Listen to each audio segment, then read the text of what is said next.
Hello, this is the quick rundown of AP Statistics Problem 2004B, number 1. This is a problem that has to do with data that is not linear. It's mostly just, it's a number 1, so it's mostly just describing things, and there's not too much calculation or anything you really have to do. Let's take a look. So we got hopefully you've read it already, you've tried it your own, and now you're just checking your solution. The solutions are posted. Of course, you can just read through them. But if you want to hear my version of it, then here we go. So we got the age of the impact craters, right? Heavy bombardment, blah, blah, blah. We have 11, 1, 2, 3, 4, 5, 6, 7, 8, right? 11 data points that we have. We want looking for the relationship between the age of the craters based on the radioactive dating and the impact rate. So they have the age on the bottom and then the impact rate on the response variable. Okay, so then we can see the data. These really, like, the first thing I look at is like, okay, wait a minute, this is like billions of years, first of all. So I got to get if I use these numbers, I have to recognize that that's billions. And then I also have times 10 to the 16th grams per million in years over here. So the impact rate, right? So it's like a huge number or whatever, but maybe we're just going to go with these numbers, but keep that in mind. That's part of the units. Okay, so describe the nature of the relationship between impact rate and age. um, like when they say describe, my mind always goes to the big three, right? What's the center, what's the shape, what's the spread? So we're looking at this and we're saying, is it positive or negative? So as my age gets bigger, does the impact rate get larger or smaller? That's one thing you want to look at. That's kind of like the center, like what's the trend? So as age gets larger, the impact rate will get smaller. So there's a negative non-linear, so negative non-linear, right? It's curved, so we say non-linear. A negative non-linear association. I mean, it does look like there's a pattern going on here.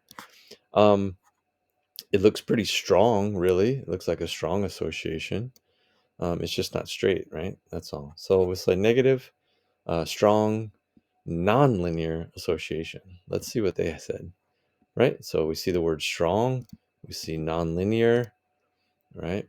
And they just kind of describe it, right? It declines rapidly and then it seems to level out after a while. They describe that. That's not a main part, but yeah, there you go. Okay, that's part B.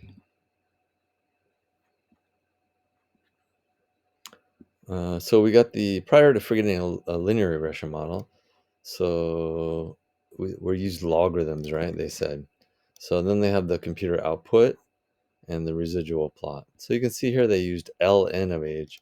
So instead of a log base 10, they're using log base e.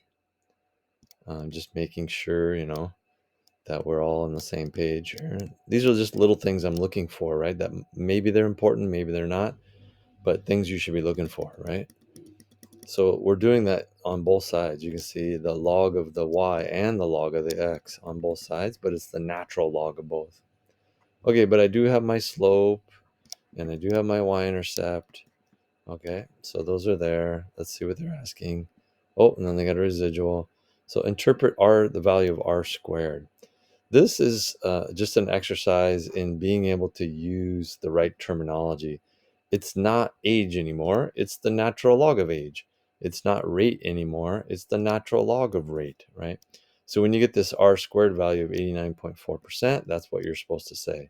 So you have to include that. So I'll say 89.4% of the variation in the natural log of rate can be explained by the association with the natural log of age. So the same thing we did before, but now we have to add in those logarithm terms. So here we go, 89.4% of the variability in natural log rate, right? So you see that can be explained by a linear relationship between the natural log of the impact rate. And the natural log of age, right? So that's what they're saying.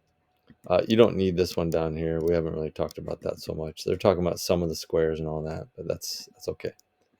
Okay, next question, the last one, part C. Comment on the appropriateness of this linear regression model. Well, let's look at those residuals. That's what you're always supposed to do. And we can see that there's a pattern in the residuals, right? So if I were to do this, you'd be like above, below, above. So there seems to be a pattern in the residuals. This still does not seem to be appropriate for a linear model. So there's a noticeable curved pattern in the residuals, right? It indicates that the linear model is not the best choice for those particular variables, right? We'll have to try something else or use something else.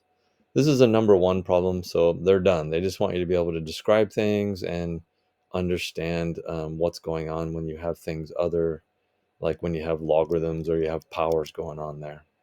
Okay, that's it for this video. On to the next. Happy studying.